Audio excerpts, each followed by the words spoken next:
So high ORAC value is not the answer, but broad spectrum is. I mean, you look at, you know, when you were growing up, what did your mother tell you? Just have a hot dog, that's good for dinner. Would she say that? No, she'd say, you're going to have some beans, you're going to have some peas, you're going to have some corn, you're going to have some fruit. Can we ask a question, Jim? Yeah. You want to wait till later? I'll wait till later, but you have a quick one right now on this? Go ahead, ask it. Okay, great. And so it's very important that we have broad spectrum nutrition.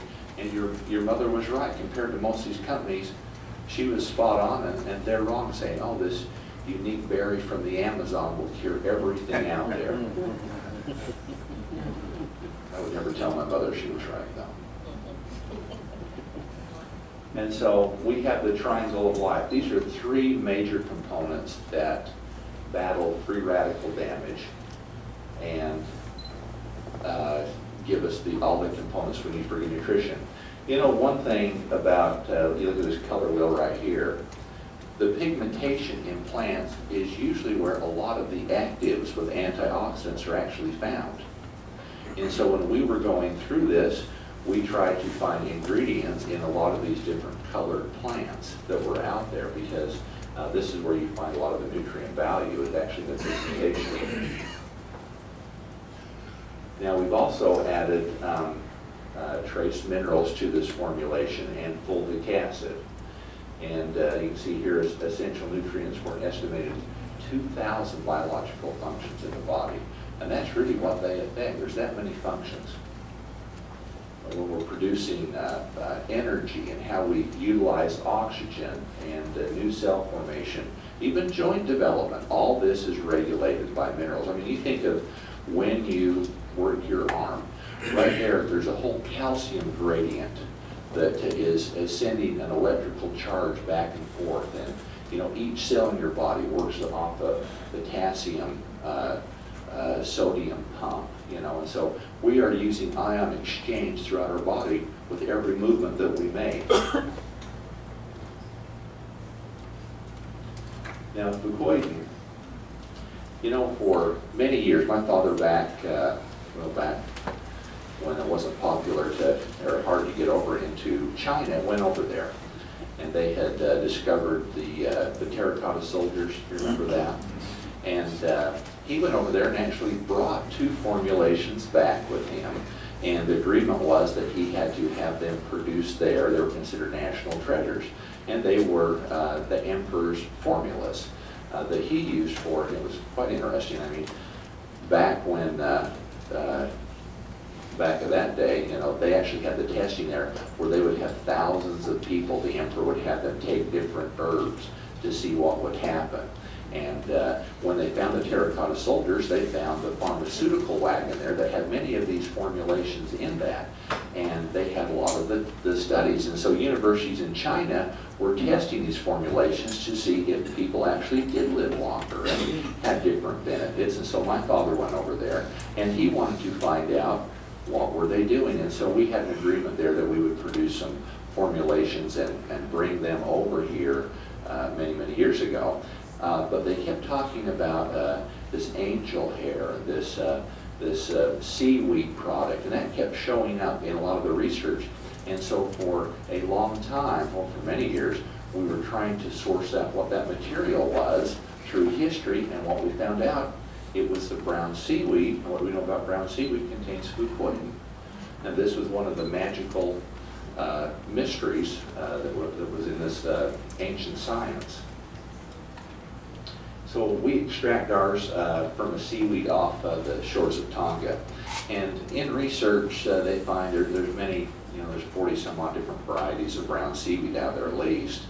And you find that they differ, like most things do, in nutrient value. They also differ in fucoidan content, both in percentage but in diversity. There's really 3 main fucoidan sugar residues. There's a U, an F, and a G.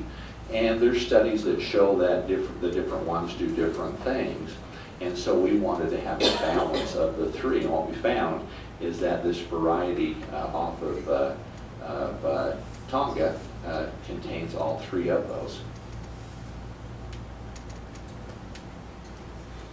So it contains all three different types of fucoidan. And what we found with fucoidan studies also, we found that the degree of sulfonization, where it's actually sulfonated, affects the bioavailability of that. And so and in the sea it naturally is sulfonated, but if you look at the studies, you'll see sometimes it might be 8%, sometimes 25%. So it was sporadic. So what we did, since we are manufacturing and we take the raw seaweed itself and process it all the way through, throw out 95% in all the liquid to get rid of it so we can have a high concentrated formula, we patented a process to sulfonate that to make it the most bioavailable form. Because the research shows that the more sulfonization of that product, the more bioavailable it is. It's easier for our body to assimilate it and put it to use. And if you get on PubMed, if you're up at 3 in the morning, you have a bad case of analysis paralysis, you can get on PubMed and you can read all about it. And I find that interesting because I'm kind of a boring guy, but I find science fascinating. And you'll see everything there from cancer research and immunology and nutrition, and you can find demographic studies. Interesting with fucoidan, one of the most interesting for me was in the mid-1940s after World War II, a large population of Japanese left Japan, moved to South America. There's actually quite a population of Japanese that live down there right now. And so people who were studying fucoidan, they went to Okinawa and these different areas, and they measured the health of people in Japan that were consuming large amounts of fucoidan in their diet. They'll eat it every day. And that's why National Geographic had a picture of that woman in 2005 on the front cover of National Geographic magazine picking up seaweed, and said that they live longer than anyone in the world based on this diet. Well, anyway, this study, they test the people there, they check their cholesterol, their heart, they go through all the different measurements to see how healthy they are. Then they go over to South America, and they find their family members and relatives who moved over there. And what did they do? They measured their health, and what did they find? Their health was not nearly as good as their family who had stayed in Japan. And so to take it to the next level, they put them back on a seaweed diet, and guess what happened over time? Cholesterol drops, you know, everything starts to get back in line, because these people who had moved over to South America, you know, their health had started to slip. So fucoidan, that's our second product in the, that's actually our #1 selling product in the world right now is fucoidan. So that's our second product in Triangle of Life.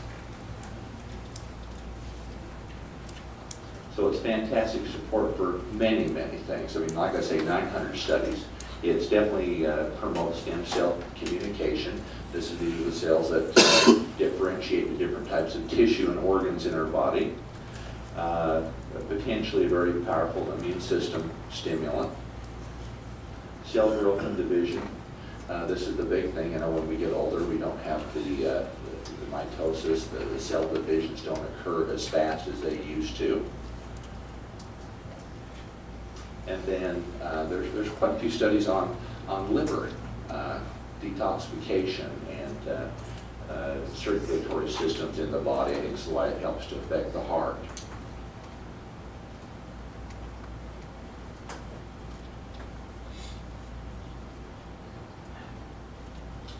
So this is very, like I said, we have a patent on this product. We have particle size is huge with everything. And one point I ought to bring up with going back to Spectramax, when I was talking about calcium, you know, oyster shells. This is one of the main reasons why when they grind it up, it's very hard material. It's hard for our body to process as it passes through our system. What we find in minerals, when you think about eating plants, and people get a lot of minerals from plants, what is the size of the molecule? It's ionic, it's very small, it's been consumed and ingested by a plant to begin with.